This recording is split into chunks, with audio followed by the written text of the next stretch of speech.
Hi friends, इस video में हम क्रेडिट एक्सिस ग्रामीण के बारे में डिटेल डिस्कशन करेंगे। क्रेडिट एक्सिस ग्रामीण का Q4 FY20 का रिजल्ट आया है, उसके साथ उसका कॉल भी हो चुका है। तो इस वीडियो में हम क्रेडिट एक्सिस ग्रामीण के बारे में डिटेल एनालिसिस करेंगे। तो चलिए वीडियो को स्टार्ट करते हैं। पहले इसका हम बिजनेस मॉडल देखेंगे। तो क्रेडिट एक्सिस ग्रामीण एक स्टेबल एक MFI कंपनी है। अगर आप MFI सेगमेंट में सबसे स्टेबल कोई कंपनी अगर आपको देखना है तो वो है आपका क्रेडिट एक्सिस ग्रामीण, और इसका मार्केट कैप भी सबसे ज़्यादा है। तो ये बात है। उसके बाद अगर आप देखेंगे इसका बिजनेस यानी बिजनेस मॉडल अगर आप देखेंगे तो ये जो छोटे छोटे टिकट के ऊपर ये लोग मेनली अपना माइक्रो फाइनेंस लोन वगैरह प्रोवाइड करते हैं। और उसके साथ अगर आप इसका AUM मिक्स देखेंगे तो इसका ऑलमोस्ट टोटल रेवेन्यू का ऑलमोस्ट 80 से 82% रेवेन्यू इसका आते हैं MFI सेगमेंट से, और इसका रिटेल का भी बुक है 15%। अगर आप देखेंगे हर एक जो माइक्रो फाइनेंस कंपनी है, आपके पास जो लेंडिंग कंपनी है, वो लोग माइक्रो फाइनेंस का जो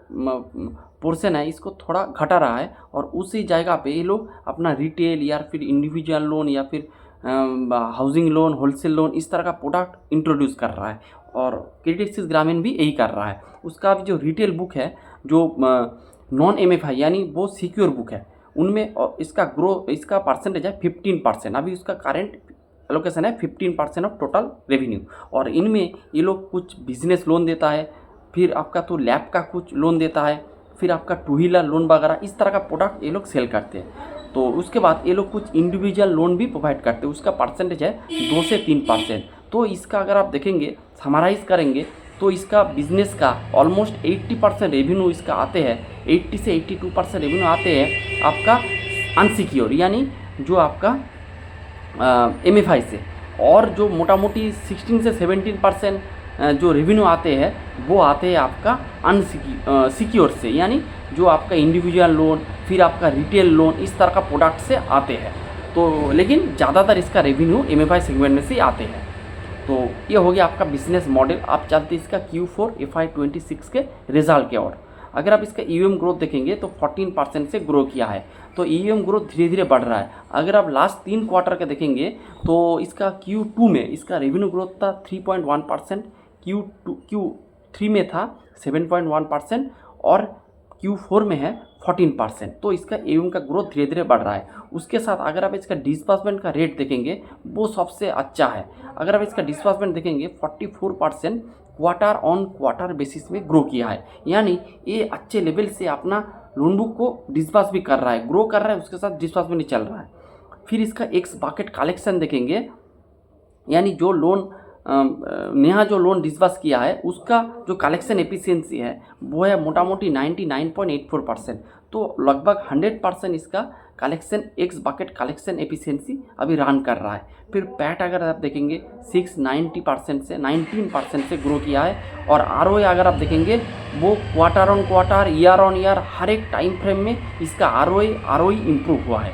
उसके बाद अगर आप इसका नीम देखेंगे, नीम बहुत अच्छे लेवल पे ग्रो किया है। अगर आप ईयर ऑन ईयर बेसिस में देखेंगे तो नीम 9.8 से 14% इसका नीम चला गया है। अगर आप FY25 वर्सेस 26 देखेंगे तो इसका नीम 12.9 से बढ़कर हो चुका है 13.4%। तो इसका नीम हर एक टाइम फ्रेम में इम्प्रूव हो रहा है। फिर क्रेडिट कॉस्ट देखेंगे, इसका क्योंकि आपका माइक्रो फाइनेंस का बुक बहुत दिक्कत का चल रहा था, मैंने पिछले वीडियो में बहुत बार इसका बात किया है।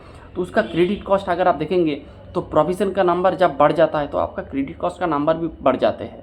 तो इसी हिसाब से क्रेडिट कॉस्ट का नंबर था इसका 7.7%, वो घट के आ चुका है 6.8% FY25 वर्सेस FY26। फिर इसका एसेट क्वालिटी देखेंगे वो भी इम्प्रूव हुआ है। इसका GNPA NNPA नंबर हर एक टाइम फ्रेम में Q1Q, year on year, FY25-26 हर एक टाइम फ्रेम में इम्प्रूव हुआ है। और उसके साथ इसका स्प्रेड भी इम्प्रूव हुआ है, नीम भी इम्प्रूव हुआ है, उसके साथ तो स्प्रेड भी इम्प्रूव होगा, स्प्रेड भी इम्प्रूव हुआ है। कॉस्ट टू इनकम होता है, यानी जो आप जितना खर्चा कर रहे हैं, आपका जो बिजनेस चलाने में आपका जो ओपेक्स जा रहा है, इसे कॉस्ट टू इनकम कहते हैं। तो कॉस्ट टू इनकम का रेशियो भी आप थोड़ा घटा है ईयर ऑन ईयर बेसिस में, मोटा मोटी आप ओवरऑल मोटा मोटी स्टेबल है।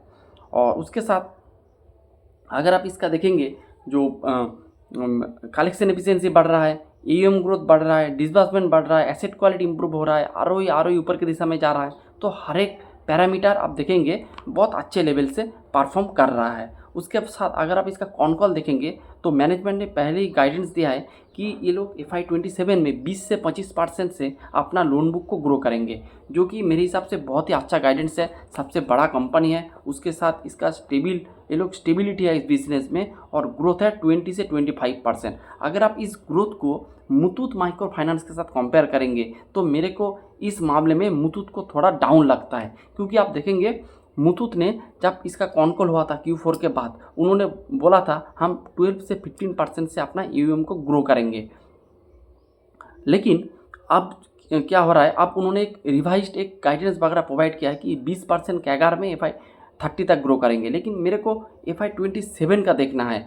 आपने एक बार पहले कहा 15% से ग्रो करेंगे, आप कह रहे 20% कैगार में ग्रो करेंगे। मेरे को माइक्रो फाइनेंस साइकिल को प्ले करने के लिए उतना लॉन्ग टर्म का होराइजन देखना नहीं है, क्योंकि माइक्रो फाइनेंस साइकिल 1-2 साल के बाद और घूम जाते हैं।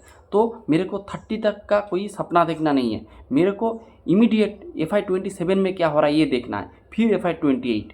तो मेरे को इस AUM ग्रोथ के गाइडेंस के ऊपर मुथूट माइक्रो फाइनेंस के ऊपर थोड़ा भरोसा निकल गया है, क्योंकि एक बार बता रहा है 15%, एक बार बता रहा है 20%।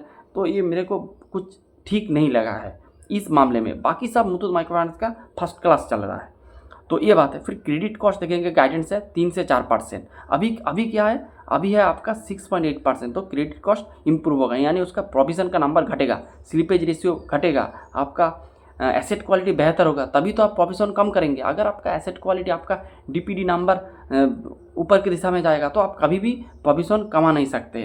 तो और इसके साथ अगर आप देखेंगे इसका 0 to 90+ जो पार डेटा है वो हर एक डेटा इंप्रूव हो रहा है, और इसका 15+ का एक डेटा ये लोग प्रोवाइड करते हैं क्रेडिट एक्सिस ग्रामीण, वो भी इंप्रूव कर रहा है। अगर आपका 50 का डेटा इंप्रूव करेगा तो आपका 30 का डेटा इंप्रूव करेगा ना, 60+ का डेटा इंप्रूव करेगा, 90+ का डेटा इंप्रूव करेगा, NNPA का नंबर इंप्रूव होगा, तो आपका प्रोविजन कम करना पड़ेगा। तो इसके रिपरकशन, इसका जो इफेक्ट वो क्रेडिट कॉस्ट भी घटेगा। तो अगर आप क्रेडिट कॉस्ट का नंबर देख लेते हैं तो ये पूरा चीज़ आपको पता चल जाएगा, पूरा एसेट क्वालिटी के ऊपर आपका पता चल जाता है। तो क्रेडिट कॉस्ट इंप्रूव होगा। फिर इसका ROA 4 से 4.8 तक हो जाएगा। अभी इसका ROA है, अगर आप देखेंगे तो मोटा मोटी इसका अभी ROA है 2.7% FY27 के हिसाब से। तो इसका ROA ऑलमोस्ट डबल हो जाएगा। फिर ROE 16 से 20 जाएगा। अभी इसका ROE है मोटा मोटी 10%, तो ये भी डबल हो जाएगा। तो उसके बाद इसका अगर आप देखेंगे इसका जो रिटेल बुक है अभी मोटा मोटी 15 से 16% है। मैनेजमेंट का गाइडेंस है FY27 के बाद इसका रिटेल का जो बुक हो जाएगा वो 25% हो जाएगा। लेकिन रिटेल का बुक अगर आपको बढ़ जाएगा तो आपका नीम थोड़ा इफेक्ट हो सकता है, इसीलिए मैनेजमेंट ने नीम का जो गाइडेंस दिया है वो स्टेबल गाइडेंस है। लेकिन जैसे आप करंट बेसिस में इसका नीम है मोटा मोटी 13.4%, और मैनेजमेंट का गाइडेंस है FY27 का वो है 12.8 से 13.2%, यानी कि स्टेबल। जो FY26 का जो नीम था उसी लेवल से FY27 में भी इसका नीम आएगा, यानी इसका नीम में थोड़ा इम्प्रूवमेंट नहीं आएगा। और इसके साथ मैनेजमेंट ने कहा है उसका जो माइक्रो फाइनेंस का जो बुक है वो 12 से 15% के रेंज में ग्रो करेंगे, और रिटेल बुक से आपको ज़्यादा ग्रोथ देखने को मिल जाएगा। तो ये बात है। तो ये जो आपका क्रेडिट एक्सिस ग्रामीण बहुत ही स्टेबल है। जैसे आपका बड़े बैंक में जैसे आपका HDFC ICICI है, आपका NBFC में बजाज फाइनेंस है, चोला फाइनेंस है, इस तरह का श्रीराम फाइनेंस है, इस तरह का अगर आप माइक्रो फाइनेंस में देखेंगे तो क्रेडिट एक्सिस ग्रामीण है। बहुत ही स्टेबल कंपनी है। मैनेजमेंट जो बोलता है उसके अनुसार परफॉर्म करता है, यानी कि उसके बेहतर परफॉर्म करता है। तो हर एक सेगमेंट में आप देखेंगे क्रेडिट एक्सिस में बेहतरीन है। क्रेडिट एक्सिस में नंबर अगले आने वाले क्वार्टर में और भी बेहतर होगा।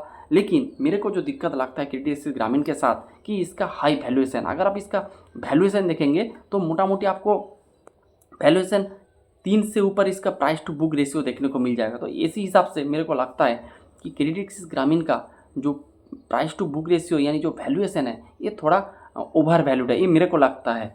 लेकिन ये स्टॉक बहुत ही अच्छा है, बिजनेस में कोई भी खरोच नहीं है, एकदम फर्स्ट क्लास बिजनेस है। तो आप बिजनेस के साथ जा सकते हैं, बिजनेस को ट्रैक कर सकते हैं, अपने पोर्टफोलियो में भी ऐड कर सकते हैं। तो यही था आज का वीडियो, कोई रिकमेंडेशन नहीं है। Thanks for watching the video.